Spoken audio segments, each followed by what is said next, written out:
Hello. 217 పాట సంఖ్య 215 భక్తులారా స్మరించెదము అనే పాట పాడుకుందాం.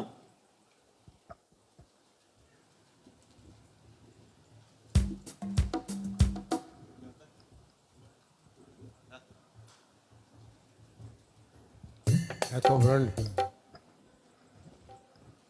217 పాట సంఖ్య. భక్తులారా స్మరించెదము ప్రభు చేసిన మేలులన్నిటినీ. భక్తులారా స్మరించెదము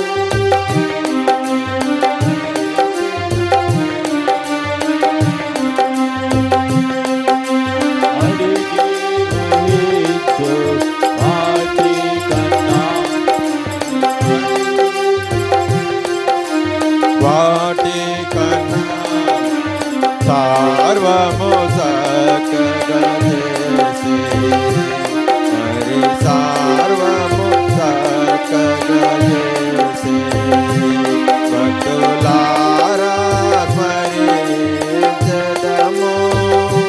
ప్రభు చేసిన మేలులన్నిటినీ. భక్తులారా ప్రభు చేసిన మేలులన్నిటినీ. శ్రీయేసే మన శిరసయ్యుండి మహాబల శౌర్యుండు. శ్రీయేసే మన శిరసయ్యుండి మహాబల శౌర్యుండు.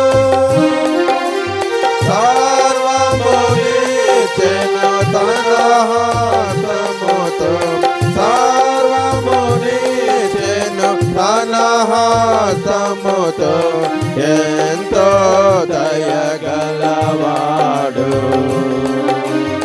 సర్వమునిచెను తన హస్తముతో ఎంతో దయగలవాడు. భక్తులారా స్మరించెదము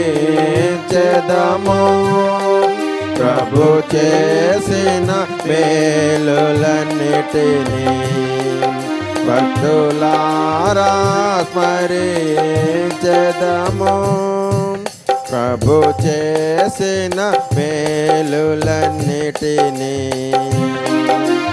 గాలి తుఫానులను గాదించి బాధలను తొలగించే. గాలి తుఫానులను గాదించి బాధలను తొలగించే. శ్రమలలో మనకు తోడేయుండి శ్రమలలో మనకు తోడేయుండి భయాలు పరచేతన జయము. శ్రమలలో మనకు తోడేయుండి భయాలు పరచేతన జయము. భక్తులారా స్మరించెదము ప్రభు చేసిన మేలులన్నిటినీ. భక్తులారా స్మరించెదము ప్రభు చేసిన మేలులన్నిటినీ. జీవనదిని ప్రవహింపజేసే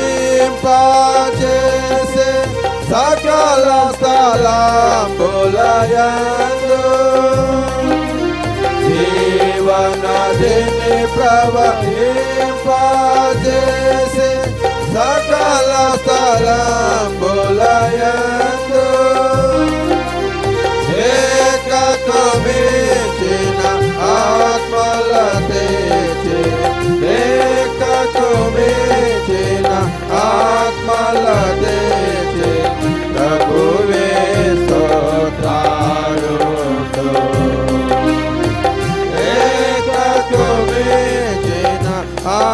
ఆత్మల తెచ్చే ప్రభువే స్తోత్రారుడు. భక్తులారా స్మరించెదము ప్రభు చేసిన మేలులన్నిటినీ. భక్తులారా స్మరించెదము ప్రభు చేసిన మేలులన్నిటినీ. అపోస్తలుల ప్రవక్తలను సువార్తికులను ఇచ్చే అపోస్తలుల ప్రవక్తలను సువార్తికులను ఇచ్చే సంగము అభివృద్ధిని చెందుటకు సంగము అభివృద్ధిని చెందుటకు సేవకులందరికీ సంగము అభివృద్ధిని చెందుటకు సేవకులందరికీ భక్తులారా స్మరించెదము ప్రభు చేసిన మేలులన్నిటినీ. భక్తులారా స్మరించెదము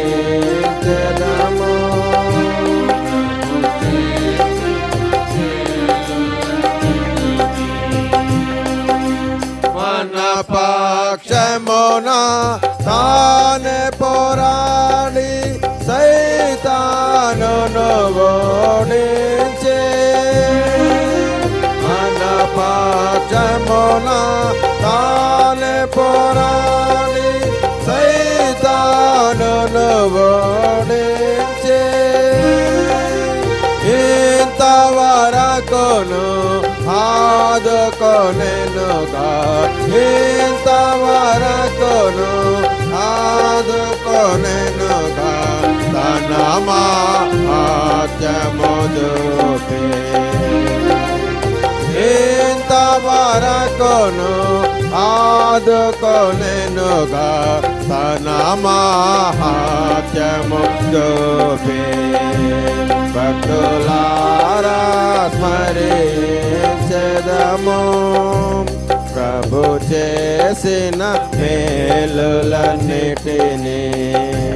భక్తులారా స్మరించెదము ప్రభు చేసిన మేలులన్నిటినీ. ఈ భువియందు జీవించు కాలం బ్రతికెదము ప్రభు కొరకే. ఈ భువియందు జీవించు కాలం బ్రతికెదము ప్రభు కొరకే. మనమాయన కార్పించుకొనెదము మనమాయన కార్పించుకొనెదము ఆయన ఆశ్రయమది. మనమాయన కార్పించుకొనెదము ఆయన ఆశ్రయమది. భక్తులారా స్మరించెదము ప్రభు చేసిన మేలులన్నిటినీ. భక్తులారా స్మరించెదము ప్రభు చేసిన మేలులన్నిటినీ. కొంచెము కాలమే మిగిలియున్నది ప్రభువును సాధించుటకే. కొంచెము కాలమే మిగిలియున్నది ప్రభువును సాధించుటకే. కనుక మనము నడచుకొనెదము కనుక మనము నడ కొనేదము ప్రభు మార్గములయందు కనుక మనము నడచుకొనేదము ప్రభు మార్గములయందు భక్తులారా స్మరించెదము ప్రభు చేసిన మేలులన్నిటినీ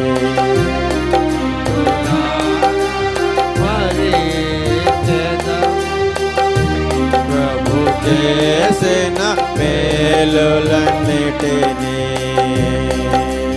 అడిగి ఊహించు వాటి కన్నా మరి అడిగి ఊహించు వాటి కన్నా మరి సర్వము చక్కగా చేసి మరి సర్వము చక్కగా చేసి భక్తులారా స్మరించెదము ప్రభు చేసిన మేలులన్నిటినీ భక్తులారా స్మరించెదము ప్రభు చేసిన మేలులన్నిటినీ. ప్రైజ్ లార్డ్, ప్రైజ్ లార్డ్, రావట్లేదు. Praise Lord.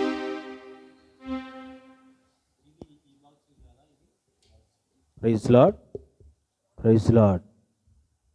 238 పాట సంఖ్య 236 స్తోత్రించి కీర్తించెదము హల్లెలూయా అనే పాట 238 236.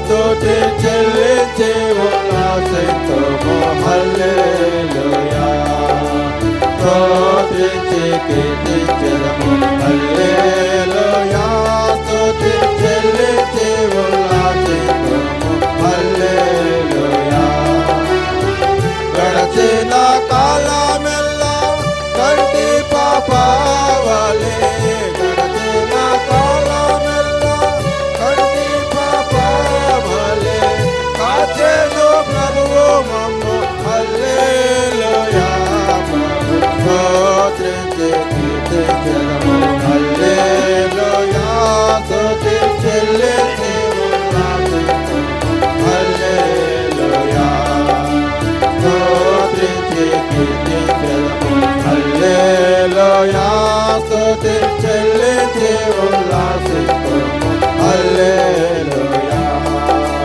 పాపమును బాపినాడు హల్లెలూయా మన శాపమును మాపినాడు హల్లెలూయా పాపమును బాపినాడు హల్లెలూయా మన శాపమును మాపినాడు హల్లెలూయా కన్న తల్లి వాళ్ళని కనికరించెను మమ్ము కన్న తల్లి వాళ్ళని కనికరించెను మమ్ము ఎన్న తరమ ప్రేమ హల్లెలూయా ప్రభు స్తోత్రించి కీర్తించెదము హల్లెలూయా స్తుతి చెల్లించి ఉల్లాసింతుము హల్లెలూయా స్తోత్రించి కీర్తించెదము హల్లెలూయా స్తుతి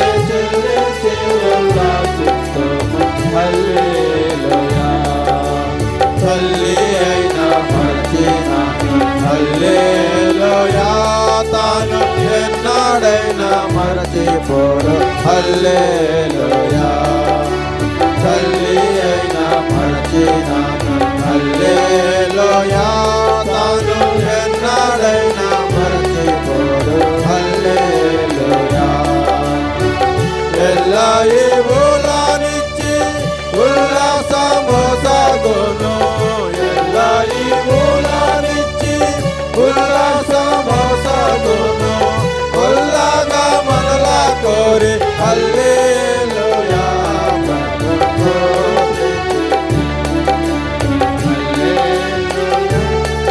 స్తుతి చెల్లించి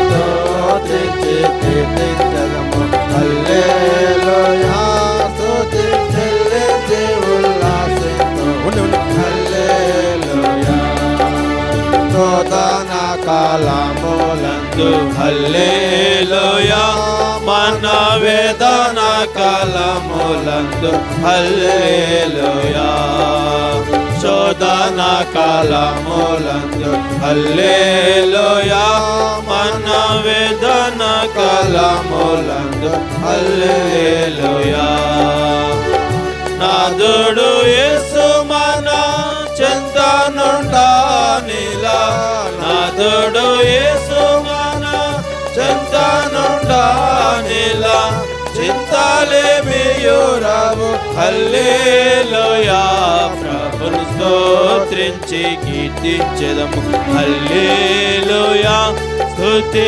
చెల్లించి ఉల్లాసింతుము హల్లెలూయా స్తోత్రించి కీర్తించెదము హల్లెలూయా స్తుతి చెల్లించి ఉల్లాసింతుము హల్లెలూయా ఘోర తుఫానులెన్నెన్నో హల్లెలూయా బహు ఘోరముగా లేచినాను హల్లెలూయా ఘోర తుఫానులెన్నెన్నో హల్లెలూయా బహు ఘోరముగా లేచినాను హల్లెలూయా ధోని అందున్న యేసు దివ్యముగాను లేచి ధోని అందున్న యేసు దివ్యముగాను లేచి దాటిగా వాటి నడుచు హల్లెలూయా ప్రభు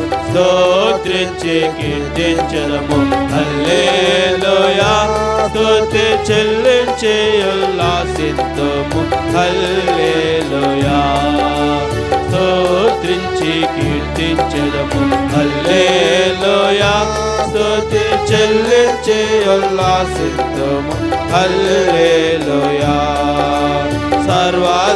సర్వలోకమునందున హల్లెలూయా నన్ను సాక్షిగా నుంచెను యేసు హల్లెలూయా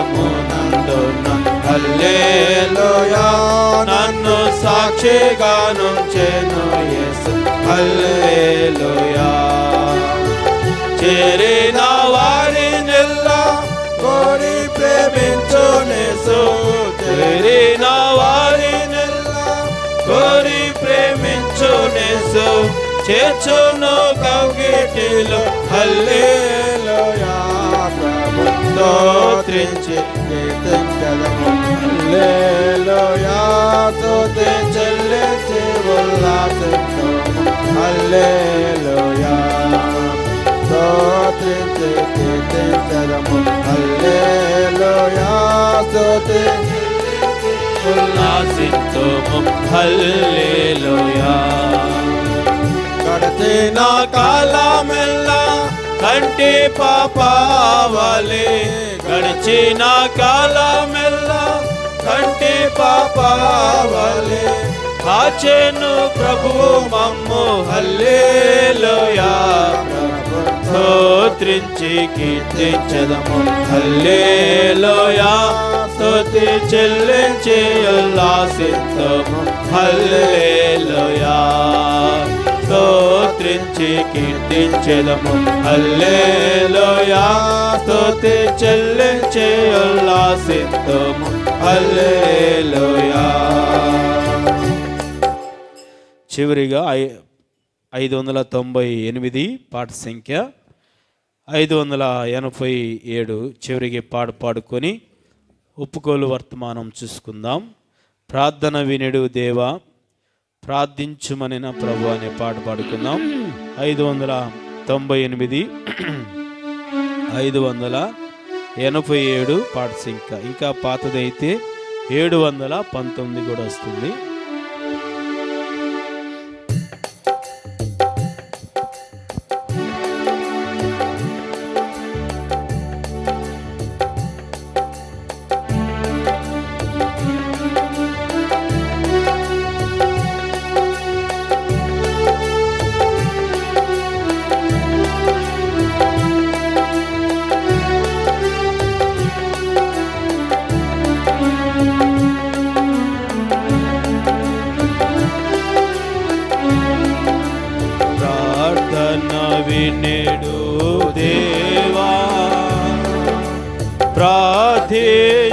మనిన ప్రభువా స్వార్థము నెల్లను ద్రోసి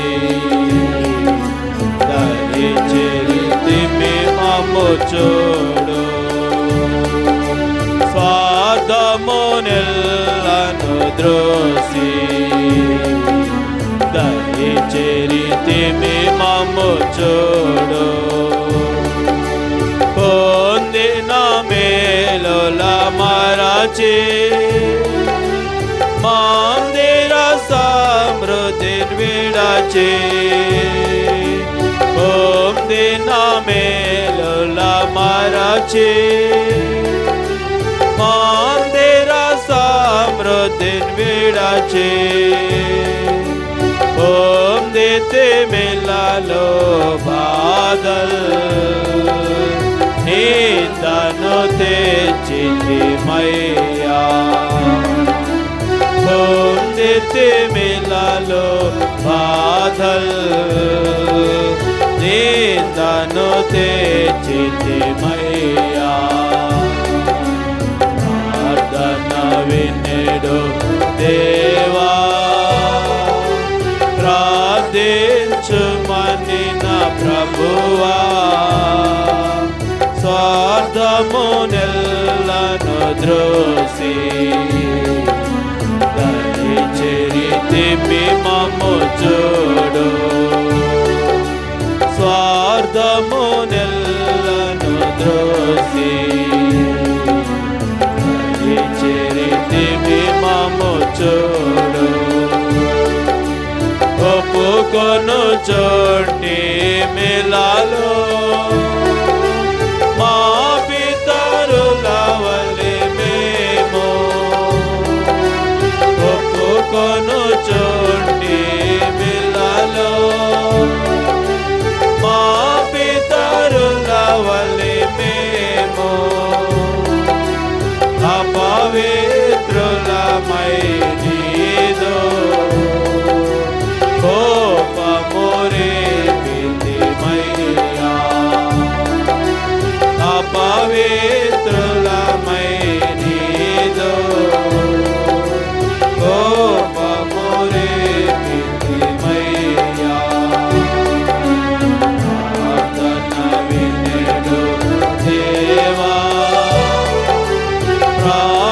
ప్రార్థించుమని నా ప్రభువా స్వార్థము నెల్లను ద్రోసి దరి చెరితిమి మమ్ము చూడు స్వార్థము నెల్లను ద్రోసి దరి చెరితిమి మమ్ము చూడు ఇరుకున పడి ఉంటిమి పరులెల్లరూ మమ్ము చూచి ఇరుకున పడి ఉంటిమి పరులెల్లరూ మమ్ము చూచి పరిహాసమును చేయా కరుణమునిచ్చితిమయ్యా పరిహాసమును చేయా కరుణమునిచ్చితిమయ్యా ప్రార్థన వినెడు దేవా ప్రార్థించుమని నా ప్రభువా స్వార్థము నెల్లను ద్రోసి దరి చెరితిమి మమ్ము చూడు స్వార్థము నెల్లను ద్రోసి దరి చెరితిమి మమ్ము చూడు ఆశించితిమి నిన్ను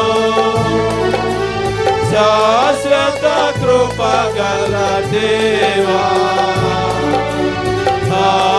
ఆశించితిమి నిన్ను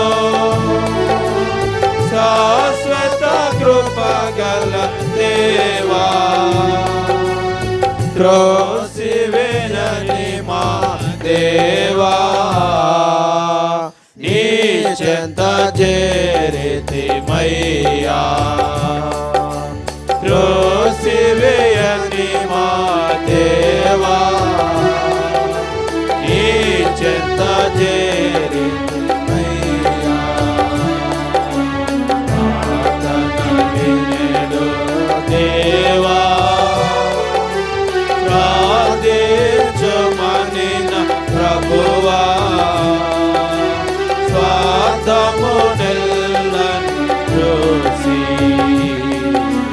దయచేసి మమ్ము చూడు స్వార్థమునెల్లను చూసి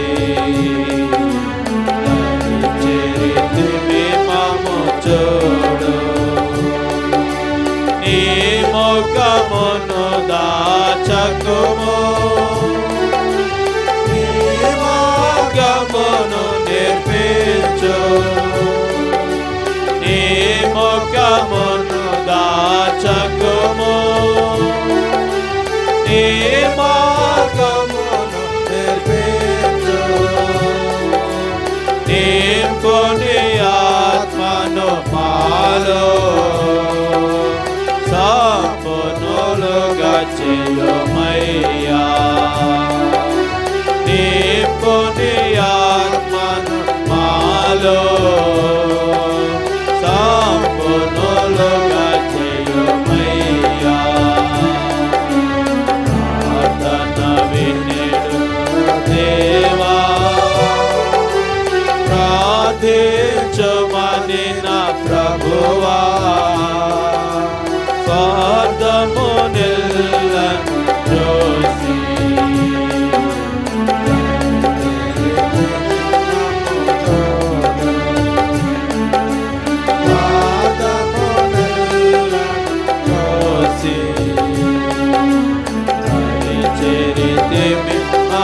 చూడు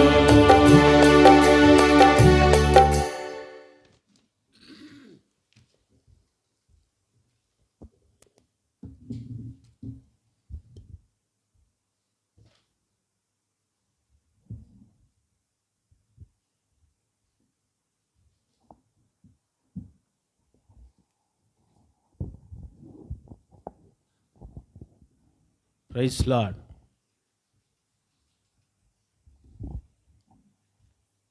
ఈ రాత్రికాల సమయంలో ఈ 2025వ సంవత్సరం డిసెంబరు నెల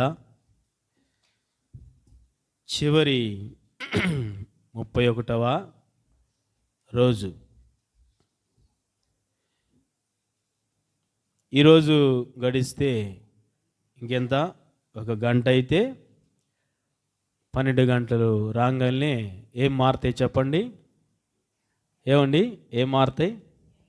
డేట్లు మారిపోతాయి, సమయం మారిపోతుంది, క్యాలెండర్ కూడా మారిపోతుంది, అన్నీ మారిపోతాయి, అన్నీ మారిపోతాయి. అందుకొరకే మరి రాత్రికాల సమయంలో నూతన సంవత్సరంలోనికి ప్రవేశించే ముందుగా వాచ్ నైట్ సర్వీసు దైవజనులు భక్త్ సింగ్ గారు ఏర్పాటు చేసి ఉన్నారు. ఈ సంవత్సరం అంతా చేసిన తప్పులు మనము దేవుని సన్నిధిలో ఒప్పుకోవాలని ఒప్పుకోలు వర్తమానము ప్రారంభించబడటం జరిగినది. కాబట్టి జనవరి 1వ తేదీ నుంచి ఈరోజు వరకు డిసెంబరు 31 వరకు 11:55 వరకు కూడా ఏమేమి తప్పులు చేసి ఉన్నావో అవన్నీ కూడా ప్రభు దగ్గర ఒప్పుకుంటూ రావాలి. తర్వాత 12 గంటలకి నూతన సంవత్సరంలో ప్రవేశించిన తర్వాత నూతన సంవత్సర ఆరాధన వర్తమానం ఉంటుంది, అందరూ ఆరాధిస్తారు. తర్వాత కానుకలు, పిల్లల యొక్క కంఠత వాక్యాలు వారు చెప్తారు. ఆ తర్వాత బల్ల ఇస్తారు. నూతన సంవత్సరం బల్ల, నూతన సంవత్సరంలో బల్ల వర్తమానము మనం అందరం బల్లలో చేవేస్తాం. నాలుగవదిగా వ్యక్తిగత వాగ్దానాల కొరకు మనము వర్తమానం వింటాం. అప్పుడు తర్వాత వ్యక్తిగత వాగ్దానాలు తీసుకుంటాం. వీటి కొరకు సిద్ధపాటు కలిగి ఉండవలసిందిగా కోరుచున్నాం. రండి, ఒప్పుకోవడానికై వాక్యంలో నుంచి కొన్ని విషయాలు మనం ధ్యానించుకుందాం. రండి, సామెతల గ్రంథము 28వ అధ్యాయం 13వ వచనం చదువుకుందాం. సామెతల గ్రంథము 28వ అధ్యాయము 13వ వచనం చదవండి. వర్ధిల్లడు, వాటిని ఒప్పుకొని విడిచిపెట్టువాడు కనికరం పొందును. అతిక్రమములు దాచిపెట్టువాడు వర్ధిల్లడు. వాటిని ఒప్పుకొని విడిచిపెట్టువాడు కనికరం పొందును. కాబట్టి ఈ రాత్రికాల సమయంలో ప్రభు సన్నిధికి, దేవుని ఎదుట ఆయన ప్రత్యక్షలోనికి వచ్చి ఉన్నాం. కాబట్టి మనమందరము కూడా ఒప్పుకోవడానికి వచ్చి ఉన్నాం. చేసిన తప్పులు ఏమేమి ఉన్నాయో, ఆ పొరపాట్లు ఏమేమి ఉన్నాయో వాటన్నిటి నిమిత్తమై ప్రభుని బ్రతిమిలా అనుకోవడం. పాపములు చేసిన దానిని బట్టి, అవి చిన్న పాపములైనా పెద్ద పాపములైనా, ఏది చేసినను జనవరి 1వ తేదీ నుంచి 2025 ఈ రోజు వరకు కూడా నూతన సంవత్సరంలో ప్రవేశించే ముందుగా ఆ చేసిన అతిక్రమములైన, దోషములైన, పాపములైన వాటిని మనం ఒప్పుకోవాలి. మనం చూస్తే దేవుని యొక్క బిడ్డలారా, పాపము చేస్తే, అతిక్రమము చేస్తే, అతిక్రమము అంటే అర్థం ఏంటి ఏమండి? 13వ వచనంలో అక్కడ ఏముంది రాయబడింది? అతిక్రమములను దాచిపెట్టువాడు వర్ధిల్లడు. అతిక్రమము అంటే క్రమాన్ని తప్పితే దాన్ని ఏమంటారు? అతిక్రమము. ఆయన చెప్పిన క్రమం పాటించకుండా మనము జీవిస్తే అదే అతిక్రమము. ఆజ్ఞను అతిక్రమిస్తే అదే పాపము, అదే దోషభరితమైన జీవితం. పాపము చేస్తే మనకేంటి నష్టాలేంటి అనేది చూసుకుంటే, పాపము ద్వారా వచ్చే నష్టాలు మొదటిగా చూస్తే రండి, రోమీయులకు రాసిన పత్రిక 6వ అధ్యాయం 23వ వచనం చదువుకుందాం. రోమీయులకు రాసిన పత్రిక 6వ అధ్యాయము 23వ వచనం. ఏలయనగా పాపము వల్ల వచ్చు జీతము మరణము. పాపము ద్వారా మనకు కలిగే నష్టం ఏంటంటే, ఏం కలుగుతుందంట మనకి? నష్టము, మరణము. ఏంటి ఆ మరణం అంటే? ఆత్మ సంబంధమైన మరణము. కాబట్టి ఆత్మ సంబంధమైన మరణం అంటే అర్థం ఏంటంటే, దేవునికి మనకి ఎడబాటు, దేవునికి మనకి దూరపరచబడటము. దేని ద్వారా అంటే పాపము ద్వారా. అది కూడా సాతానుడు పాపమును మన దగ్గర ప్రవేశపెట్టడం ద్వారా దేవునికి దూరం అయిపోతున్నాం. కాబట్టి ఆత్మ సంబంధమైన మరణాన్ని కొని తెచ్చుకున్న వారముగా కనబడతాం. మొదటిగా పాపము ద్వారా ఆత్మ సంబంధమైన మరణము, రెండవదిగా పాపము ద్వారా ఇర్మియా గ్రంథము 5వ అధ్యాయము 25వ వచనం చదువుకుందాం. ఇర్మియా గ్రంథము 5వ అధ్యాయము 25వ వచనం చదవండి. తప్పించెను, మీకు మేలు కలుగకుండునట్లు, మీకు మేలు కలుగకుండుటకు మీ పాపములే కారణము, మీ దోషములు వాటి క్రమము తప్పించెను. మీకు మేలు కలగకుండా ఉన్నాయంటే ఏమి అడ్డం వచ్చినాయి అంటే చెప్పండి. ఇశ్రాయేలు ప్రజలకు మేలులు దేవుడిస్తాడు తప్పనిసరిగా. ప్రతి ఒక్కరికి కూడా ఆయన మేలులు ఇచ్చే దేవుడు. ఇప్పుడు మేలులు రాకుండా ఏమి అడ్డొచ్చినాయి అంటే చెప్పండి. ఏం అడ్డొచ్చినాయి? పాపములు అడ్డొచ్చినాయి. అందువలన మీకు మేలులు ఇవ్వాలనుకున్నాను, కానీ నేను వెనక్కి తీసుకుంటున్నాను. మీకు ఇవ్వవలసినవి దీవెనలు, ఆశీర్వాదాలు, మేలులు కుమ్మరించాలనుకుంటున్నాను, కానీ మధ్యలో ఏమొచ్చినాయంట? యెషయా గ్రంథములు. అందుకనే మీ పాపములు అడ్డుగోడ వలె కనబడుతున్నాయి కాబట్టి నేను ముఖం చాటేసుకుంటున్నాను, నేను వెనక్కి వెళ్ళిపోతున్నాను. అవన్నీ అడ్డగోడలుగా వచ్చినవి పాపములు. ఈ దినాలలో మేలు మనకి ఎందుకు కలగట్లేదంటే, మేలు కలగకుండడానికి కారణము ఏమిటి? మనకు అడ్డొచ్చింది చెప్పండి. ఆ అడ్డుగోడ మనమే పెట్టుకుంటున్నాం, ఒకదాని తర్వాత ఒకటి పెంచుకుంటున్నాం, కట్టుకుంటా వస్తున్నాం. ఇటుకరాళ్ళు కట్టినట్లుగానే ఒకదాని తర్వాత ఒకటి, జనవరి 1 నుంచి ఇప్పటి వరకు కూడా ఎన్ని కట్టుకున్నామో కదా. ఎన్ని కట్టుకొని ఉంటాం చెప్పండి? ఎన్ని కట్టుకొని ఉంటాం? వరుసగా అలా కట్టుకుంటూ వచ్చినప్పుడు ఈ రాత్రికాల సమయంలో ఆ పాపం అనే గోడను పగలగొట్టుకోవాలి ఒప్పుకోవటం ద్వారా. ఎంతవరకు కట్టుకున్నావో, ఎంత ఎత్తు వరకు కట్టుకున్నావో, ఈ రాత్రికాల సమయంలో ఆయన రక్త ప్రోక్షణ ద్వారా ఆ పాపం అనే గోడను పడగొట్టుకుంటే అప్పుడు నెక్స్ట్ 2026 నుంచి దేవుడు ఆశీర్వాదాలు కుమ్మరిస్తాడు. దాని కొరకే ఆయన ఎదురు చూస్తున్నాడు, ఒప్పుకుంటారని. రెండవదిగా, పాపము ద్వారా మేలు కలగదు. ఏం కలగదు చెప్పండి?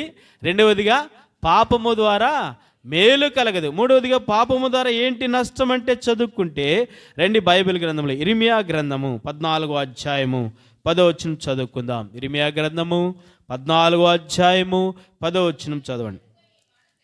సెలవిచ్చుచున్నాడు, ఈ జనులు తమ కాళ్లకు అడ్డము లేకుండా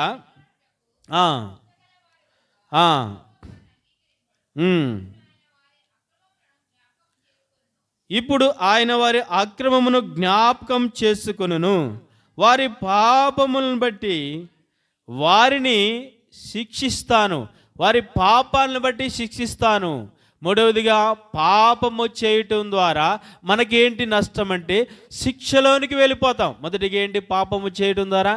పాపం అంటే ఏంటి అని అడగవచ్చు. పాపం అంటే మోసం చేయటం, పాపం అంటే అబద్ధాలు ఆడటం, పాపం అంటే ప్రార్థన చేయకపోవటం కూడా పాపమే. పాపం అంటే ఇంకేంటి? లోపల కుళ్ళు కుతంత్రం పెట్టుకోవటం. పాపం అంటే అసూయ. పాపం అంటే ఏదైనా కానీ, అవి పెద్దవైనా అవి చిన్నవైనా కానీ, ఏదైనా కానీ పాపము చేయటం ద్వారా మూడవదిగా మనకేంటంటే నష్టం చెప్పండి? శిక్షలోనికి వెళ్ళిపోతాం. అందుకని దేవుడు శిక్ష ఖరారు చేస్తూ ఉంటాడు. శిక్ష ఇక్కడైనా ఆ పాపాన్ని చేసిన పాపాన్ని బట్టి ఇక్కడైనా శిక్షిస్తాడు. ఒకవేళ చనిపోయిన తర్వాత అదే పాపముతో చనిపోయామనుకోండి, అక్కడ నరక అగ్నిగుండము, అక్కడ అగ్ని ఆరదు, పురుగు చావదు. అదే గొప్ప శిక్ష. దాని నుండి తప్పించుకోవాలంటే ఈ సంవత్సరం చేసినవన్నీ, ప్రతి నెలలో చేసినవన్నీ గుర్తుపెట్టుకొని, ఇవన్నీ ప్రభా చేసి ఉన్నానని, నూతన సంవత్సరంలో ప్రవేశిస్తున్నాను కాబట్టి ఇక చేయకుండా ఉంటానని ఒప్పుకుంటూ రావాలి. కాబట్టి మూడవదిగా, పాపము చేయటం ద్వారా మూడవదిగా ఏం కలుగుతుందంటే మనకి నష్టం ఏంటి? శిక్షలోనికి వెళ్తాం. ఆ శిక్ష నుండి తప్పించబడాలని ఒప్పుకునే వారముగా ముందుకు సాగిపోవాలి. నాలుగోది, పాపము చేయటం ద్వారా ఏమిటంటే రెండు చదువుకుందాం. దానియేలు గ్రంథం 9వ అధ్యాయము 16వ వచనం చదువుకుందాం. దానియేలు గ్రంథము 9వ అధ్యాయము 16వ వచనం చదవండి. దానియేలు గ్రంథము 9వ అధ్యాయము 16వ వచనం త్వరగా. దోషులను బట్టి యెరూషలేము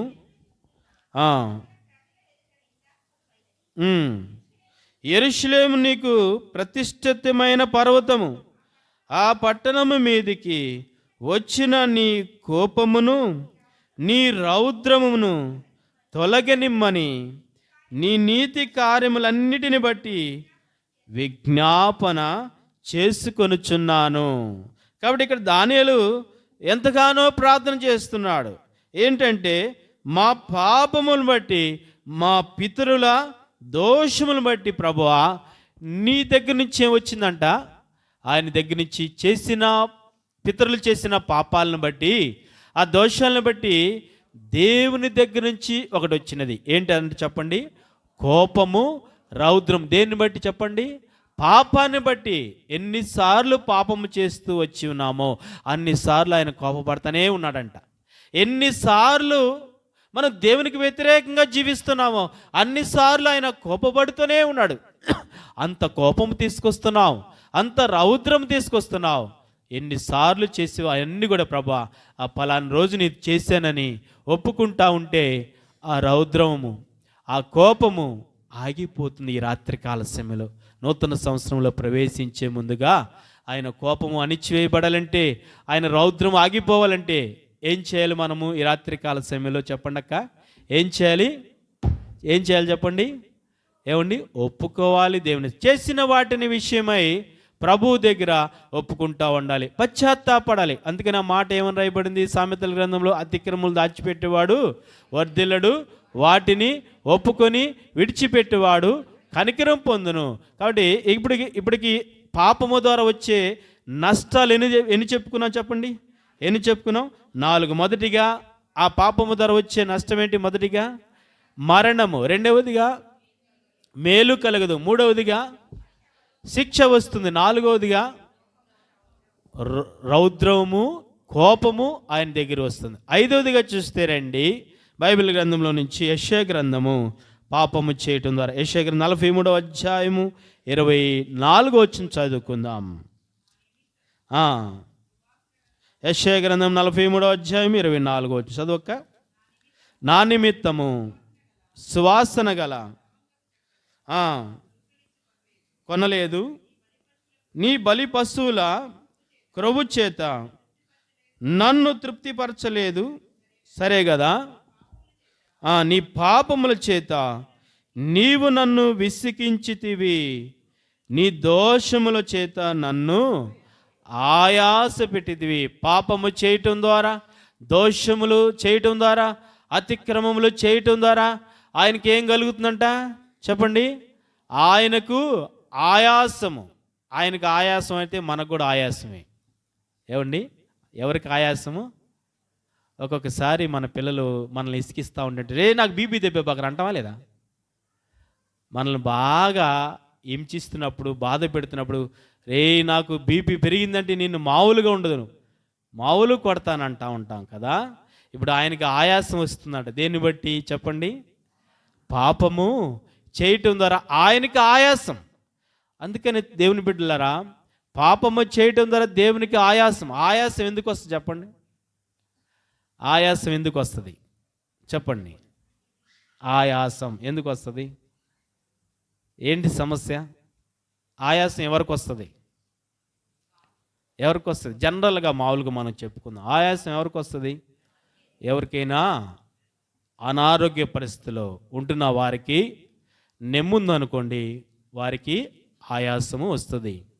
గుండె వీక్గా ఉందనుకోండి, ఆయాసం వస్తుంది. స్టెంట్లు వేసుకున్న వారు ఉన్నారనుకోండి, వారికి ఆయాసం వస్తుంది. చాలా బలహీనతలు నీరసముగా ఉంటున్న వారికి ఆయాసం వస్తుంది. బాగా నడుస్తూ విపరీతంగా నడిచిన తర్వాత ఆయాసం వస్తుంది. కాబట్టి ఇక్కడ దేవునికి ఆయాసము ఎలాగొస్తుందంటే పాపము చేయటం ద్వారా. అందుకని ఆయనకు ఆయాసం రాకుండా నెక్స్ట్ ఇయర్లోనికి నేను ఇక్కడి నుంచి ఆయాసము తీసుకురాకుండా నీకు ఆయాసాన్ని ఇవ్వనైనా ఆనందాన్ని ఇస్తాను, నీకు ఆయాసం ఇవ్వనైనా నీకు సంతోషాన్ని నేను ఇస్తానని ప్రభువు దగ్గర ఒప్పుకోవాలి. చేసిన పాపాలను బట్టి ఈ 5 నష్టాలు మనకే. మొదటిగా ఏంటి చెప్పండి? పాపము ద్వారా నష్టం ఏంటి? ఆత్మీయ మరణము. రెండవదిగా పాపము ద్వారా మేలు కలగదు. మూడవదిగా పాపము చేయటం ద్వారా శిక్షలోనికి వెళ్తాం. నాలుగవదిగా పాపము చేయటం ద్వారా ఆయన కోపము రౌద్రం మన మీదకి వస్తుంది. ఐదవదిగా పాపము చేయటం ద్వారా ఆయనకు ఆయాసం వస్తుంది. ఇవన్నీ గుర్తెరిగి కొంతమంది వ్యక్తులు, కొంతమంది మహానుభావులు ఇవన్నీ గుర్తెరిగి ఒప్పుకుంటూ వచ్చి ఉన్నారు.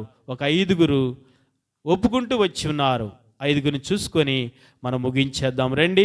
మొదటిగా ఒప్పుకున్న ఆయన ఇవన్నీ తెలుసుకున్నాడు. ఆయన అమ్మో శిక్షలోనికి వెళ్ళిపోతానేమో, అమ్మో నరకపాత్రుని అయిపోతాను, అయ్యో నేను మరణానికి అప్పగించబడతాను, అయ్యో నేను ఆయనకు ఆయాసం తీసుకొస్తున్నానని ఒప్పుకున్న మొదటి వ్యక్తి 51వ కీర్తన మనకు తెలిసిన ఆయనే. చదువుకుందాం.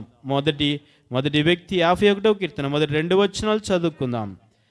నీ కృప చెప్పున నన్ను కరుణింపుము, నీ వాత్సల్య బాహుళ్యం చెప్పున నా అతిక్రమములను తుడిచివేయము, నా దోషము పోవునట్లు నన్ను బాగుగా కడుగుము, నా పాపము పోవునట్లు నన్ను పవిత్రపరచుము.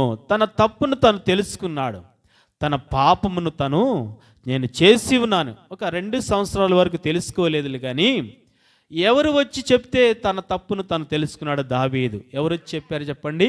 నాతాను ప్రవక్త వచ్చి నీవు తప్పు చేసి ఉన్నావు. అప్పటి వరకు ఏంటంటే కప్పిపుచ్చుకున్నాడు. ఎవరు? అప్పటి వరకు పాపమును కప్పిపుచ్చుకున్నాడు. ఎవరు చూశారులే, ఎవరు ఏమంటారులే, నేను రాజును కదా అని చెప్పేసి దేవుడి దగ్గర ఒప్పుకోకుండా పశ్చాత్తాపడకుండా ఉంటున్నప్పుడు కొంత సమయాన్ని దేవుడు ఇచ్చాడు. ఒప్పుకుంటాడేమో దావీదునని, కానీ సమయం ఇచ్చినప్పుడు ఒప్పుకోలేదు. తన ఇష్టానుసారంగా జీవిస్తున్నాడు. నాతాను వెళ్ళిపో, మాట్లాడు, ఉదాహరణ చెప్పు అని నాతాను ప్రవక్త వచ్చి చెప్పిన తర్వాత అప్పుడు మారు మనసు పొంది పశ్చాత్తాప్తుడై ఆ పాపము ఎదుట కనబడుతున్నప్పుడు, అయ్యా నా అతిక్రమములు తుడిచివేయి, నా పాపములు కడిగివేయి, కనికరించు, నీ కనికరం ప్రేమ దయచేస్తూ రండి అని ప్రభువుని ఒప్పుకునే వ్యక్తిగా కనబడుతున్నాడు. ఎందుకు అలా ఒప్పుకుంటున్నాడంటే ఆత్మీయ మరణము నాకు వస్తుంది. ఎందుకు ఒప్పుకుంటున్నాడంటే ఆయాసం నేను తీసుకొస్తున్నాను. ఎందుకు ఒప్పుకుంటున్నాడంటే నేను శిక్షలోనికి వెళ్తాను, నరకానికి వెళ్తాను. ఎందుకు ఒప్పుకుంటున్నాడంటే ఆయన కోపము రౌద్రము రగులుతున్నది. ఆయన కోపానికి నేను గురైపోతే నా పరిస్థితి ఏంటని తెలుసుకొని తప్పించబడాలని, ఈ పాపం నుండి తప్పించబడాలని దావీదు ఒప్పుకుంటూ వచ్చున్నాడు. మనము కూడా ఒప్పుకోవాలి. అందుకని ఆ మాట రాయబడింది, అతిక్రమములు దాచిపెట్టువాడు వర్ధిల్లడు, వాటిని ఒప్పుకొని విడిచిపెట్టువాడు కనికరం. నూతన సంవత్సరానికి వెళ్ళే ముందుగా మనం ఒప్పుకుంటా ఉందాం. మొదటిగా దావీదు. రెండవదిగా చూద్దాం రండి, లూకాసు వార్త 15వ అధ్యాయం 18వ వచనం. లూకాసు వార్త 15వ అధ్యాయం 18వ వచనం చదువు. తండ్రి వద్దకు వెళ్ళి, తండ్రి, నేను పరలోకమునకు విరోధముగా నీ ఎదుట పాపము చేసి తిని, ఇక మీదట నీ కుమారుని అనిపించుకున్నటకు ఏమేమి రాయబడింది అక్కడ? యోగ్యుడను కాను. మరొకసారి చదువక్క లక్ష్మి ప్రిస్కిల్ అక్క చదవండి. 15వ అధ్యాయము 18వ వచనం. నేను లేచి నా తండ్రి యొద్దకు వెళ్ళి, తండ్రి, నేను పరలోకమునకు విరోధముగాను నీ ఎదుట నేను పాపం చేసింది, ఇక మీదట నీ కుమారుని అనిపించుకొనుటకు యోగ్యుడను కాను. కాబట్టి ఇక్కడ మరొక వ్యక్తి కనబడుతున్నాడు. ఎవరైనా చెప్పండి? తప్పిపోయిన కుమారుడు వెళ్ళిపోయిన తర్వాత, అక్కడికి వెళ్ళిన తర్వాత పాప శాప అంధకార శక్తులతో నింపబడిన వాడే, దేవుని దగ్గర నుంచి ఎదిరించి వెళ్ళిపోయిన వాడే ఆయన ఎట్లా కనబడుతున్నాడంటే అక్కడ బాధపడుతూ ఇబ్బంది పడుతూ తన ఇష్టానుసారంగా జీవిస్తూ వచ్చిన తర్వాత అప్పుడు తండ్రి దగ్గరికి వెళ్ళాలనుకున్నాడు. వచ్చాడు, ఒప్పుకున్నాడు. తండ్రితో ఏమనుకున్నాడంటే ఆయన అనాలనుకుంటున్నాడంటే పరలోకమునకు విరోధముగా నీ ఎదుట నేను ఒప్పుకుంటున్నాడు. చేసిన తప్పు ఏంటా? చేసిన తప్పు చెప్పండి. ఏం చేశాడైనా? ఏం చేశాడు తప్పు? ఏం చేశాడు? తప్పిపోయిన కుమారుడు తండ్రి దగ్గర ఆస్తులు పంచుకొని రాసుకొని వెళ్ళిపోయాడు. ఎదిరించి తిరుగుబాటు స్వభావాన్ని కలిగిన వ్యక్తిగా వెళ్ళిపోయాడు. ఇక్కడ నేను చూస్తే ఆత్మీయ అర్థములోనికి వెళ్తే ఇక్కడ తండ్రితో సహవాసాన్ని కోల్పోయాడు. ఏం కోల్పోయాడు చెప్పండి? చెప్పండి అక్క. తండ్రితో సహవాసము ఎప్పుడైతే ఎదిరించాడో, దూర దేశమునకు వెళ్ళాడో, దూర ప్రాంతానికి వెళ్ళాడో, తండ్రికి కుమారుడికున్న సంబంధము, బంధవ్యాలు, సత్సంబంధాలు, గొలుసు కట్టు తెగిపోయింది. సహవాసాన్ని విడిచిపెట్టాడు. అప్పుడు తెలుసుకున్నాడు, నేను నా తండ్రి దగ్గర సహవాసాన్ని విడిచిపెట్టి వచ్చాను కాబట్టే ఇప్పుడు పాపం చేశాను, కాబట్టి ఈ బాధ, ఈ నష్టము. అప్పుడు తెలుసుకున్నాడు, మరలా నేను నా తండ్రితో సహవాసము కలిగి ఉంటాను. ఎన్నిసార్లు తండ్రితో సహవాసాన్ని మనం కోల్పోతూ వచ్చి ఉన్నాం. మందిరానికి రాకుండా, సన్నిధికి రాకుండా, ఉద్యోగము, వ్యాపారము, సహవాసాన్ని కోల్పోతున్నావా? జ్ఞాపకం చేసుకో. తప్పిపోయిన కుమారులాగా ఒప్పుకుంటా ఉందాం. ప్రతి ఆదివారం నేను దేవుని సన్నిధిలో గడపాలని. నెక్స్ట్ నుంచి 2026 నుంచి అయినా ప్రభువా నీతో నేను సహవాసాన్ని కలిగి ఉంటానని తప్పిపోయిన కుమారులాగా ఒప్పుకుంటే, అప్పుడు ఒప్పుకున్నాడు కాబట్టి అప్పుడు దగ్గరికి తీసుకొని ముద్దు పెట్టుకొని ప్రేమిస్తూ విందు చేయించి అనేకమైన 3 వస్తువులు ఇస్తూ వచ్చి ఉన్నాడు తండ్రి. అదే సహవాసం. కాబట్టి ఈ రాత్రికాల సమయంలో తప్పిపోయిన కుమారుడు ఒప్పుకుంటూ వచ్చి ఉన్నాడు. సహవాసాన్ని కోల్పోయినందుకునైనా నేను నీ దగ్గర ఒప్పుకుంటున్నాను.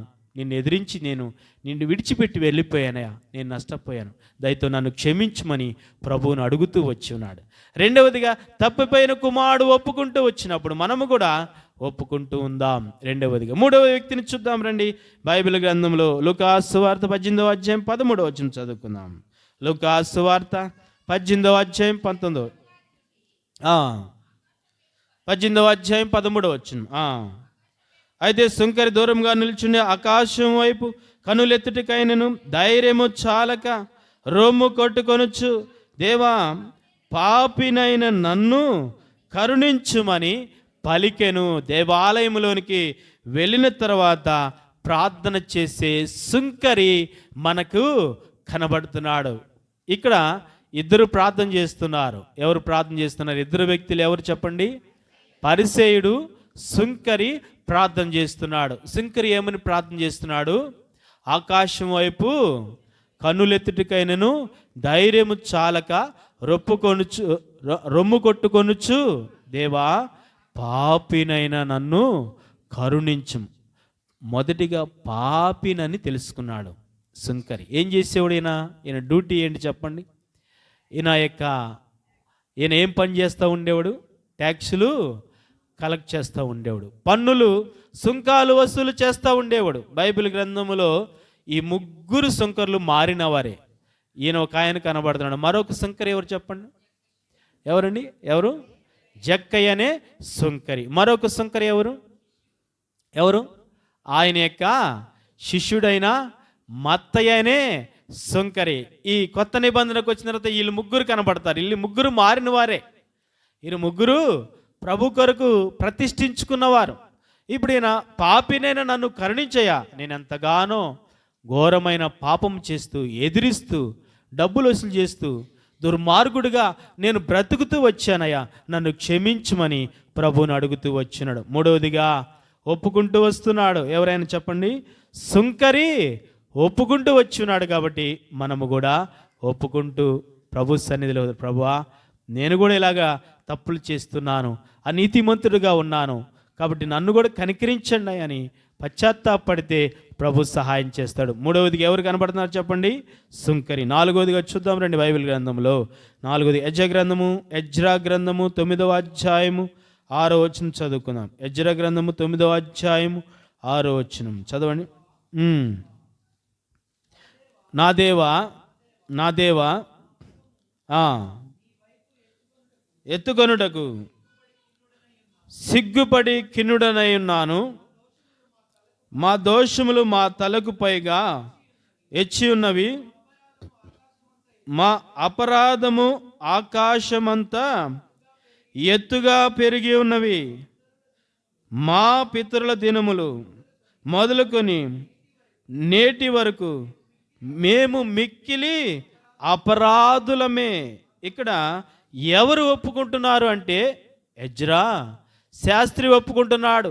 ఆయన ఒప్పుకుంటున్నాడు, ప్రభా నేను చేశాను, అలాగే మా పితరులు కూడా చేసి ఉన్నారు. ఇతను మట్టికి ఎజ్రా శాస్త్రి అంత పాపము చేసిన వాడు కాదు, కానీ అయినను నేను కూడా పాపము చేసి ఉన్నాను, మా పితరులు కూడా పాపము చేసి ఉన్నారు, ప్రభువా దయతో క్షమించమని ప్రభువుని అడుగుతూ చేసిన వాటన్నిటిని గుర్తుపెట్టుకుంటూ, అయ్యా మా పాపములు ఎక్కడికి వెళ్ళిపోయినాయి అంట?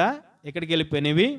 ఆకాశమునంటే విధంగా తలలకు మించిపోయినవంట. అంటే అంత ఘోరమైన పాపములు చేసేవారముగా ఇశ్రాయేలుగా కనబడుతున్నామయ్యా, దయతో క్షమించమని ప్రభువుని అడుగుతూ వచ్చినప్పుడు దేవుడు క్షమించాడు. నాలుగోదిగా చూస్తే ఎజ్రా ఒప్పుకుంటూ వచ్చి ఉన్నాడు. ఐదోదిగా చూసుకొని ముగించేద్దాం రండి. బైబిల్ గ్రంథంలో దానియేలు గ్రంథము 9వ అధ్యాయము 4వ వచనం. దానియేలు గ్రంథము 9వ అధ్యాయము 4వ వచనం. నేను నా దేవుడైన యెహోవా ఎదుట ప్రార్థన చేసి ఒప్పుకొన్నదేమనగా, ప్రభువా మహాత్యము గల భీకరుడవగు దేవా, నీ ఆజ్ఞ అనుసరించి నడుచువాడు ఎల్లా నీ నిబంధనను, నీ కృపను జ్ఞాపకం చేయవాడా, మేమైతే నీ దాసులకు ప్రవక్తలు నీ నామం బట్టి మా రాజులకును, మా అధిపతులకును, మా పితరులకును, యూదయా దేశ జనులందరికీ చెప్పిన మాటను ఆలకింపక. కాబట్టి ఇక్కడ ఒప్పుకుంటున్నాడు. ఇక్కడ దానియేలు ప్రవక్త కూడా ఒప్పుకుంటున్నాడు.